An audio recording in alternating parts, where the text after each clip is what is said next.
Éternel notre Père, nous bénissons ton nom pour ce moment. Merci Seigneur pour cette semaine. Tout au long de la semaine, tu es avec nous. À travers chaque numéro de dévotion matinale, tu as parlé au cœur et à l'esprit de chacun. Père, en ce dernier jour de la semaine, en ce dernier numéro de dévotion matinale, je prie que tu viennes encore nous instruire par ta parole, mais que par-dessus tout, tu nous donnes la force de pratiquer ces moments, ce qui nous est véhiculé comme connaissance à travers ces dévotions. Béni sois-tu parce que tu le fais au nom de Jésus que je prie. Amen.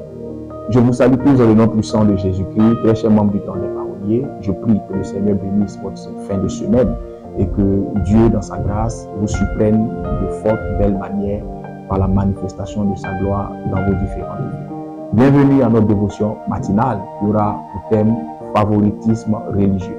Matthieu le chapitre 20, verset 20 à 24 sera notre référent. Et quand vous lisez ce passage-là, Jésus-Christ, en résumé dans ce passage, a refusé de faire du favoritisme religieux.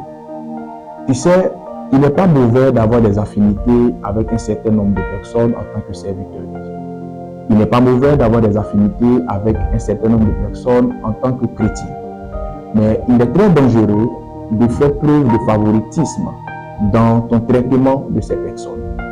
Qu'est-ce que ça dit? C'est-à-dire qu'en tant que serviteur de Dieu, tu es plus prompt à réagir quand il s'agit des problèmes qui concernent ceux qui soutiennent mieux la vision et lorsqu'il s'agit des problèmes concernant ceux qui n'ont pas les moyens de soutenir l'Église, ceux qui n'ont pas les moyens de faire de grosses offrandes, tu traînes les pas. En tant que religieux, tu es prompt à défendre ceux qui sont issus de ta communauté. Tout ce qu'ils font est juste à tes yeux. Tout ce qu'ils font est de Dieu parce que vous êtes de la même Église, parce que vous êtes de la même communauté religieuse. Mais lorsqu'il s'agit d'un frère ou d'une sœur, d'une communauté adverse ou d'une communauté sœur, je préfère employer ce terme, tu es automatiquement dans le jugement, tu es automatiquement dans la condamnation systématique parce que vous n'êtes pas de la même congrégation religieuse, vous n'avez pas le même père spirituel, par conséquent, ce que cette personne est en train de faire est automatiquement du diable. Même quand cette chose-là vient de Dieu, pour toi, c'est du diable et il n'y a pas raison pour toi de soutenir cette chose-là. Ce favoritisme que tu appliques te sera préjudiciable tôt ou tard.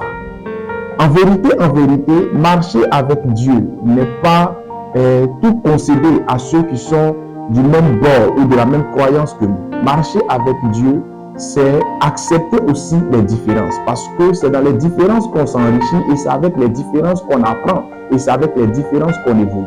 Je prie que le Seigneur t'aide en tant que serviteur de Dieu. Je prie que le Seigneur t'aide en tant qu'enfant de Dieu à pouvoir comprendre ce message et à faire preuve de sagesse dans tes relations humaines, mais aussi et surtout dans tes relations religieuses. Je prie que le Seigneur nous donne la bonne compréhension des choses et que sa grâce soit notre partage. Excellente fin de semaine à toutes et à tous et que le Seigneur vous bénisse. Dieu est bon en tout temps. Shalom.